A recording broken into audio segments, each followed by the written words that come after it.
Get the definitive guide to nightlife and clubs in your area. Log on via BBC1 at bbc.co.uk/where I live.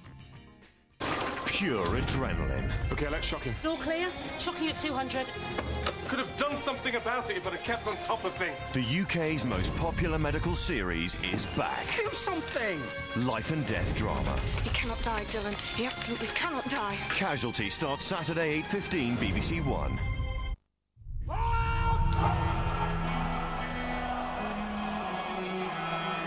Just before we join BBC News 24, a late look at the weather with David Brain. Hello again and welcome to Weather View. Now, last night I was talking about the fact that the Atlantic hurricane season had been quite quiet.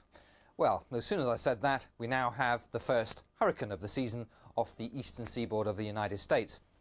Now, you can see from the satellite picture there's a big lump of cloud there. It's already produced some quite wet weather in the eastern side of Canada, and that's the problem, I think, for the next 24 hours or so. The storm has reached hurricane force, but it will quieten down over the next 12 hours or so. It started off east of the Carolinas in the United States, now moving north, and I think over the next 12 hours it will no longer be a hurricane, but still produce some very wet weather and some very windy weather off the eastern seaboard of Canada. So it's Canada that's going to get clobbered by Gustav, as I say, the first hurricane of the season. It'll soon revert back to being a tropical storm as the winds ease, but even so, that northeastern corner of Canada tonight is going to see heavy rain and also gale force winds for a time. Let's move somewhere a little bit quieter, and that's across parts of Africa. You can see either side of equatorial Africa there's a lot of dry weather, but at this time of year we do see some quite hefty downpours of rain. I'll give you an example.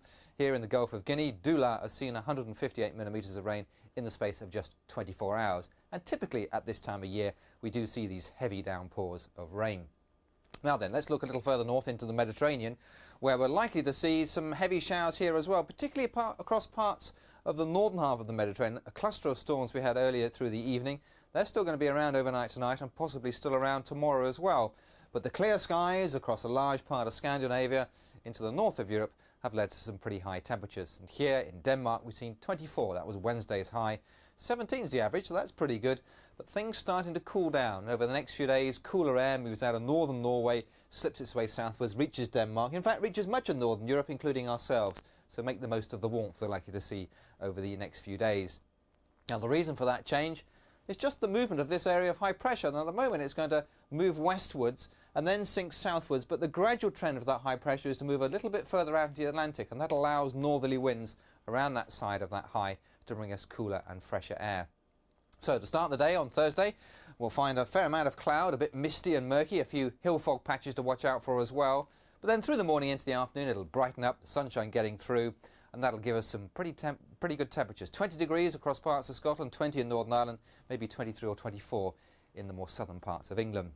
Now, it could get even warmer on Friday, 25, that's 77 in Fahrenheit for most of us, some sunshine as well. Again, disappointingly cloudy around the North Sea coast, and a bit of mist here that's going to be reluctant to shift, I think, as we move into the weekend. And come the weekend, that cooler air starts to arrive, and it will be breezy along the English Channel coast on both Friday and Saturday, somewhat less windy as we move into Sunday, but still a lot of fine, dry weather around. And of course, you can find out more on CFAX or our website. Bye for now.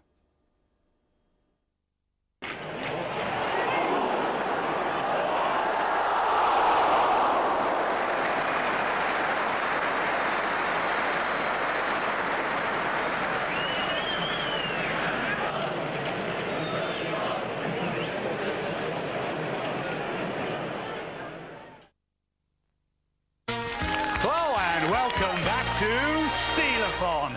As you can see, we've already raised millions this year, but we need more. And remember, we prefer plastic. Hold on, Governor. Mrs. Davis of Gwent has kindly donated her whole bank account. Thank you, Mrs. Davis. Let's keep on giving to the greedy. Oops, I mean needy. Millions are lost every year through credit card fraud. Look after your card. It's worth more than cash to a thief. Be more careless with your card today. Crime. Together we'll crack it. Yes! Think about something you really want to do with your life, with your future. This is me, what? It's not every day we get a flash motor like this, is it? Come on! This is a buzz, bro! Award-winning drama.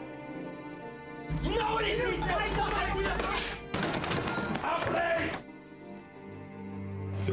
else will be all right with you. Do you understand? How do you feel about this place so far? Scared. I knew I'd come to your window! Hi, you, Mum. What you're doing ain't right. I really would like someone to have a look at him. Just make sure that he's all right. Out of Control. Sunday at 9:25 on BBC One.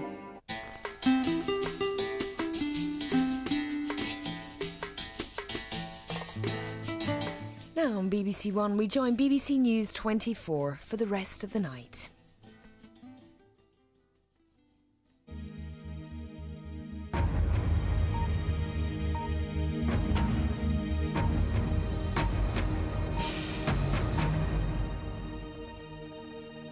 This is a BBC News 24 special programme to mark the anniversary of the events of September the 11th. Good evening, I'm Peter Dobby. In America and all over the world, people have today been remembering the terrible events of September the 11th, 2001, when terrorists killed more than 3,000 people in attacks in New York, Washington and Pennsylvania.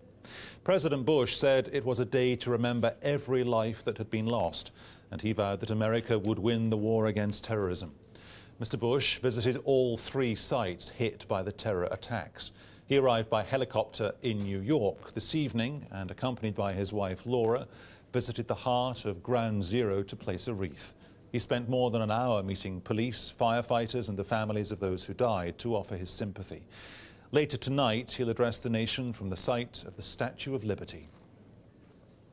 Well, much of the day's focus has been at Ground Zero, where families have, for the first time, been allowed to stand on the site where their loved ones died. Kirsty Lang is there. Kirsty. Thank you, Peter. Well, in about 15 minutes' time, world leaders will meet in Battery Park, that's near here, for one of the main ceremonies of the day, to light an eternal flame to remember the dead. But it's been a day of solemn remembrance right across America. The natural focus of the nation's tributes has been here in New York at Ground Zero. There have been minutes of silence, soft words of sympathy, and tough presidential warnings about the continuing war on terror. Above all, 12 months on, it's been a day of intense emotion. Matt Fry has been watching those events.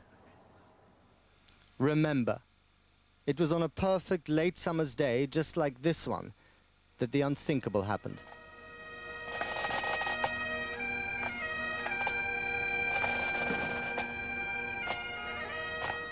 Much has been said and written about how the world changed exactly 1 year ago. But this morning, it was private grief that mattered. This was one of 5 processions led by pipers from the fire brigade heading to Ground Zero. A year ago, at this very